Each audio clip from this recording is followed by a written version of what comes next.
Thousands of people in Calgary are the latest victims of increasing copper wire theft right across the country. Since July 10th, TELUS says 7 copper wire thefts in Calgary have knocked out service for more than 3,500 people. And that has police and telecommunications companies warning the public about the risks of the crime. For more on what's happening, we're joined from Ottawa by Eric Smith, Senior Vice President at the Canadian Telecoms Association. Good morning. Good morning. Pleasure to be here. So as we stated, copper wire theft is spiking nationwide. Bell Canada, which is a parent company of this show, says that copper wire theft has increased 23% compared to this time last year. What is driving that? Yeah, well, unfortunately, this has been a growing problem for several years. So, I can say, that 23% figure has probably gone up now with increased incidences already. It's probably for Bell over 30% now this year. But we've seen in the prior 2 years increases as well.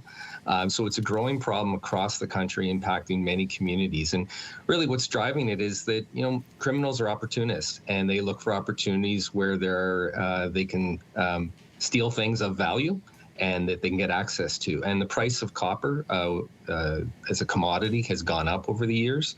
It's seen as having some value, and people are stealing copper wire from telecommunications facilities, electrical utilities, construction sites, etc. Yeah, that's what I wanted to ask you, is what kind of infrastructure is being targeted right now for thieves? I mean, we just set up how in Calgary almost 4,000 people were affected by the fact that thieves came in and took the wiring that was currently being used. Yeah, well, I mean, just look at telecommunications. We've seen thousands of incidences over the past several years. So this isn't, the Calgary incident is the most recent, and Calgary has been one of the hot spots in Canada.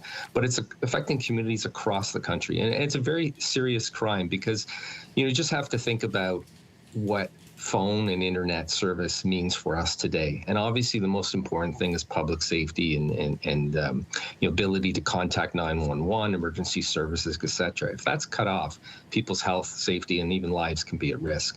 It also impacts businesses, it impacts airports, it impacts hospitals. So this is not a victimless crime. And this is something that we all need to work together to fight, because we saw a huge effort by levels of government fighting car thefts over the past couple of years, and I think that has seen some positive results. We need the same all-hands-on-deck approach to deal with this in telecommunications. As recently as the spring, in May, the RCMP called copper wire theft in Canada a significant risk to public safety, saying it can even reduce access to calling 911 in an emergency. Can you outline how else communities are being affected? Yeah, well, everything from small business operators who are losing business because they're either customers can't call them or they can't complete financial transactions over the internet, to, as I said, essential services like hospitals, airports, and just people being able to stay in touch with each other and participate in, the digital economy.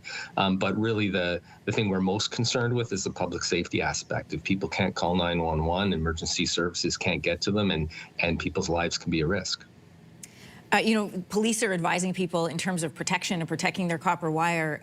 Some of the solutions are paint the wire black, so it's harder to identify for thieves, harder to resell.